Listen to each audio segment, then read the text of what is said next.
So, but what's the hype about today? Well, on this day in 1945, Japan formally surrendered to the Allies, bringing it into World War II. Yeah, the document was signed aboard the USS Missouri in Tokyo Bay. Japanese Foreign Minister Mamoru Shigemitsu signed on behalf of the Japanese government, while General Yoshihiro Umezu signed for the Japanese Armed Forces.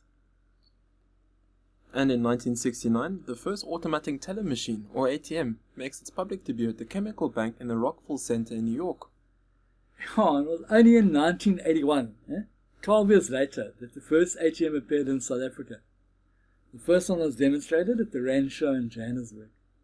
Also in 1969, President Ho Chi Minh of the Democratic Republic of Vietnam died of a heart attack in Hanoi. Yeah, and somebody else that died that day was J.R.R. Tolkien, author of The Hobbit and The Lord of the Rings. He was 81 years old. Did you know that Tolkien was born in Bloemfontein, South Africa? His full name was John Ronald Reuel Tolkien. What a mouthful. Tell me about it. And in 1958 in South Africa, Hendrik Verwoerd becomes the Prime Minister, and of course Verwoerd was the chief architect of apartheid.